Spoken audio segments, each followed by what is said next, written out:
NUS has a no platform policy which is voted on by our members at NUS conference. It's the policy that's set here. Student unions can choose to implement it if they wish locally. No platform policy is a tool. No platform policy is a tool that we use, and we use no platform policy on two grounds. One is as a political tool, and one is as a tool to protect the welfare of students. I'll take the first argument first. In terms of the political tool, for organisations, whether it's a students' union which is owned and controlled by its members, or it's a debating union which again is a membership organisation, we are never under obligation to invite people that we don't want to. We're member-led, we're member-controlled. It's just like having your own home. You can decide who you want to let in. Can we? I'm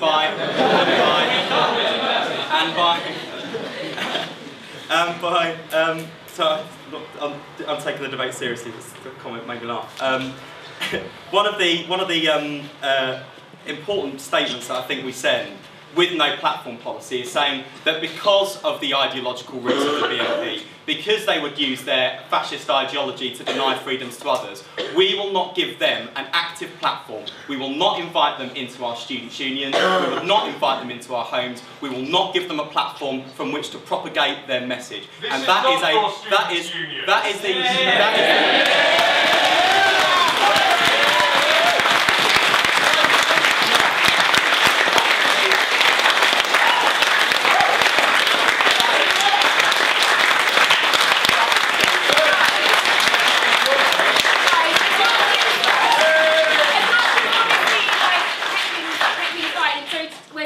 we are on a time limit. We have only got about an hour and a half. So the more times we stop and we clap and we have people interjecting, we're using up time which you could be using to answer questions later. It might just be something to bear in mind. Okay.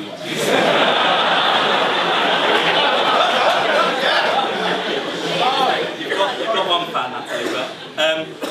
And that's a political statement upon which unions use no platform policy to send that political statement. And I don't believe that fundamentally, and I'm sure there'll be a comedy pantomime jeer again, I don't believe that no platform policy has ever been an argument about freedom of speech, because Nick Griffin and anyone else who's covered by NUS's no platform policy has the freedom to stand on a street corner out in the cold as often as he likes, whenever he likes, within the law. If he wants to do that, that's absolutely fine. If he and his party and his fellow travellers want to stand for election, who am I to stop them?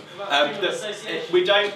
Well, indeed, what about freedom of association if the BNP ever got a foothold and managed to stop people associating on the basis of race or sexuality or anything else? And people huff and puff. But look at places near where I live in Barking and Dagenham where the BNP is the official opposition. Look at places like Stoke-on-Trent where the BNP might well take control of the council and even gain a foothold with the elected mayoralty. When these people have power, they will use their power in accordance with their ideology, and that will have dire consequences for people up and down the country. And that is not, I believe, something to huff and puff about. We might argue about the tools and the tactics we use in response to that threat, but I would hope that everyone in the room could agree that that principal threat exists. And I don't make the comparison lightly as a historian, but when you look back at 1930s Germany, the rise to power, you cheer on that point, then I'll just say this. I said at the beginning, I didn't set out the stuff about the BNP's ideology to lecture people, but it does seem that people could do with an education as to what the BNP actually stand for. I'm sorry. Look again. I'm happy to have an argument. Again, I'll just say it again. Happy to have an argument about the tools and tactics we use to take them on, but I think we need to look very carefully at their ideological roots, their policy agenda, and what the implications of that would be if it were implemented. And by all means disagree if you think NUS's no platform policy is a blunt instrument, but agree with the causes and the consequences of the BNP. And the comparison I make with 1930s Germany, I think, is relevant.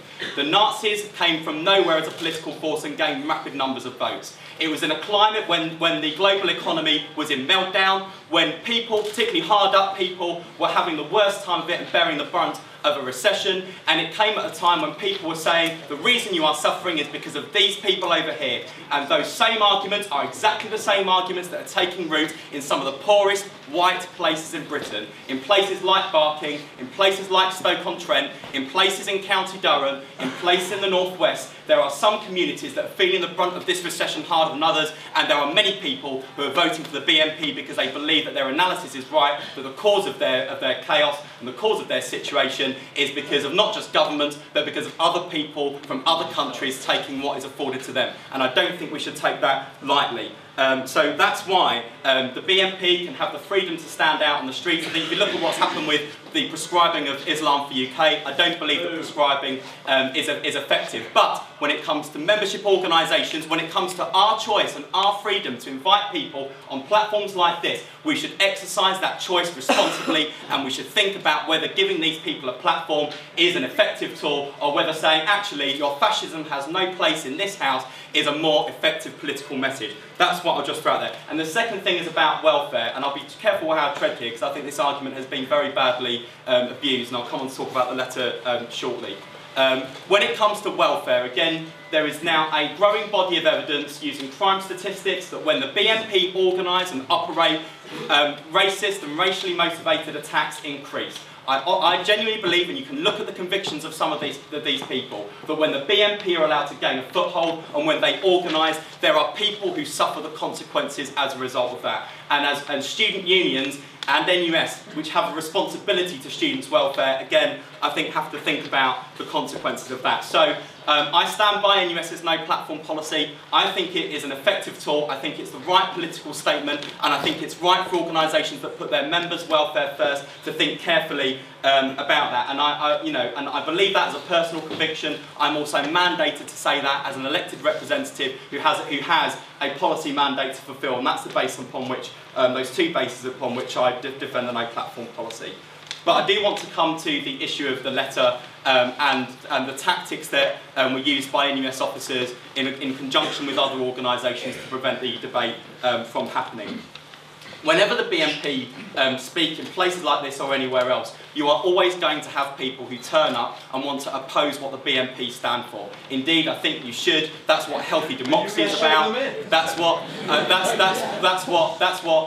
it's about. If you want to protest something, then you have the right to do that. People want to protest outside against me and hold up signs and all the rest of it. I can take it on the chin, and that's kind of what you go in for when you put yourself up for election. But in terms of the statement itself and the particular paragraph, which I think has been interpreted as NUS and NUS officers and organisations working with NUS as threatening violence, and essentially if you invite these people there's going to be carnage, we're bussing loads of people in, and if people get hurt, a plague on your house. I think that was hugely unfortunate. Hold on, I haven't finished yet. One of the questions that I've had is, did you see the statement before it went out? I can safely say that had I seen that statement before it went out, it would never have left the building. Then fire the officers!